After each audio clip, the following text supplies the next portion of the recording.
Selfdeernis deur gedeelde menslikheid. Hoe baie hou jy daarvan om voor mense op te tree? Volgens World Metrics se standaarde wat hulle ondersoek, ervaar 75% mense een of ander vorm van spreekangstigheid as hulle in die openbaar moet optree. Ongeveer 20% vermy aktief enige situasie waarin hulle moet praat voor 'n groep. Hulle is dus intens bang. En slegs 10% van mense geniet dit regtig om voor 'n gehoor op te tree en te praat. Nou, hoekom noem ek hierdie statistiek? Omdat dit so baie mense raak en om dalk vir jou te laat besef, jy's nie abnormaal nie. Ons het almal gedeelde menslikheid in een of ander vorm en ek sou ook ander voorbeelde van ander situasies of geleenthede kon noem. Die een ding wat ons volgens die Bybel wel algemeen almal ervaar en deel met mekaar, is ons geneigtheid om die verkeerde te doen.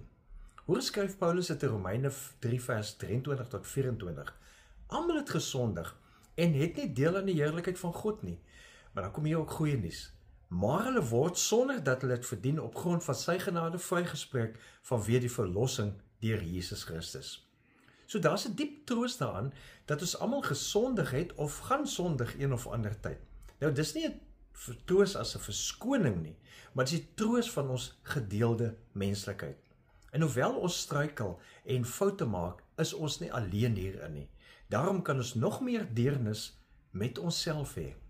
Daar is eintlik nog meer rede om deernis teenoor onsself te hê in ons gedeelde menslikheid, en dis die feit dat God ons almal, sonder dat ons dit verdien, op grond van sy genade vryspreek vanweë die verlossing in Jesus Christus.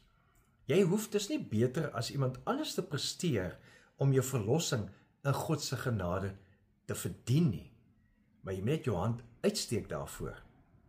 Kirsten Neff beskryf selfdeernis as 'n drieledige proses. Die een is vriendelikheid teenoor jouself, bewuste aanvaarding van jou emosies is die tweede, en die derde is die besef dat lyding deel is van ons algemeen menslike ervaring wat ons met alle ander mense deel. So, die punt is, laat gedeelde menslikheid jou genadiger wees met jouself en met ander. Leef geïnspireerd.